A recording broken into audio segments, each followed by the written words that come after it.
இன்றைய முக்கிய செய்திகள். சென்னையில் உள்ள அம்மா உணவகங்களை 21 கோடி ரூபாய் செலவில் மேம்படுத்திட முதலமைச்சர் மு க ஸ்டாலின் அவர்கள் உத்தரவு பிறப்பித்துள்ளார்.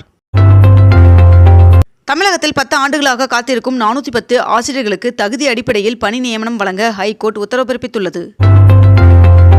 105 அடி கொள்ளளவு கொண்ட பவானிசாகர் அணையின் நீர்மட்டம் 80 அடியை எட்டியது.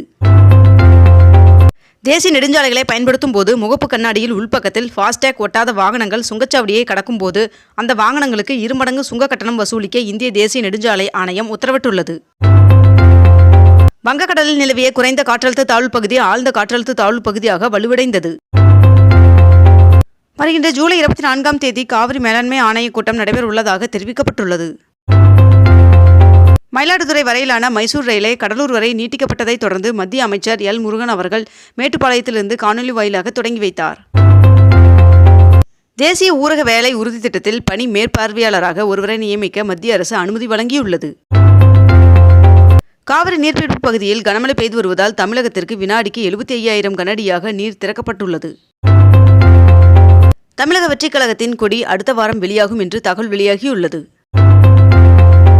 சென்னையில் இன்று 22 கேரட் ஆபண தங்கத்தின் விலை சவரனுக்கு 240 ரூபாய் குறைந்து ஒரு சவரன் 55,000 ரூபாய்க்கு விற்பனையாகிறது. அதேபோல் ஒரு கிராம் வெள்ளியின் விலை 97 ரூபாய் 75 பைசாவாகவும் விற்பனை செய்யப்பட்டு வருகிறது. மேட்டூர் அணைக்கான நீர்வரத்து வினாடிக்கு 45,000 கனஅடியாக அதிகரித்துள்ளது.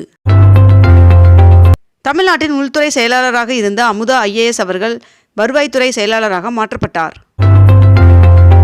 ஆசிய நாடுகளுக்கு இடையிலான 9வது ஆசிய கோப்பை பெண்கள் T20 கிரிக்கெட் போட்டி இன்று இலங்கையில் தொடங்குகிறது.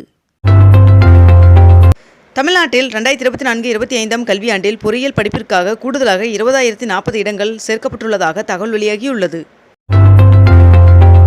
சத்ரபதி சிவாஜி அவர்கள் பயன்படுத்திய வாக்நாக் எனப்படும் புலிநகம் இன்று லண்டனில் இருந்து இந்தியா கொண்டுவரப்பட உள்ளதாக தகவல் வெளியாகியுள்ளது. தமிழ்நாடு நாளை முன்னிட்டு முதலமைச்சர் மு க ஸ்டாலின் அவர்கள் வீடியோ வெளியிட்டு வாழ்த்து தெரிவித்துள்ளார். TNPSC குரூப் 2 மற்றும் 2A முதல்நிலை தேர்விற்கு விண்ணப்பிப்பதற்கு இன்று கடைசி நாள் என்று தெரிவிக்கப்பட்டுள்ளது.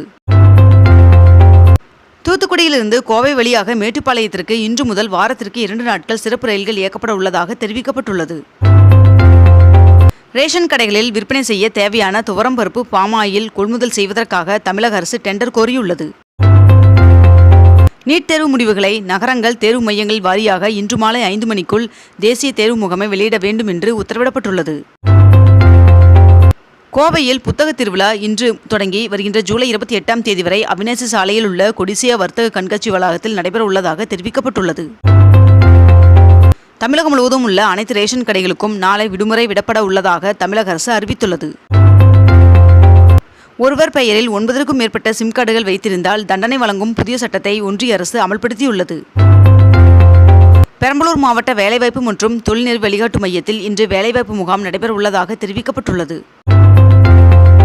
நல்லாசிரியர் விருதிற்கு ஜூலை 24ஆம் தேதி வரை விண்ணப்பிக்கலாம் என்று பள்ளிக் கல்வித்துறை அறிவித்துள்ளது. தமிழகம் முழுவதும் வார விடுமுறை மற்றும் பௌர்ணமியை முன்னிட்டு 1245 சிறப்பு பேருந்துகள் இயக்கப்பட உள்ளதாக தெரிவிக்கப்பட்டுள்ளது. பனியமாத ஆலய திருவிழாவை ஒட்டி ஆகஸ்ட் 5ஆம் தேதி தூத்துக்குடி மாவட்டத்தில் உள்ளூர் விடுமுறை அறிவிக்கப்பட்டுள்ளது. வருகின்ற ஜூலை 24ஆம் தேதி மருத்துவ கவுன்சிலிங் தொடங்க உள்ளதாக மத்திய அரசு தகவல் தெரிவித்துள்ளது.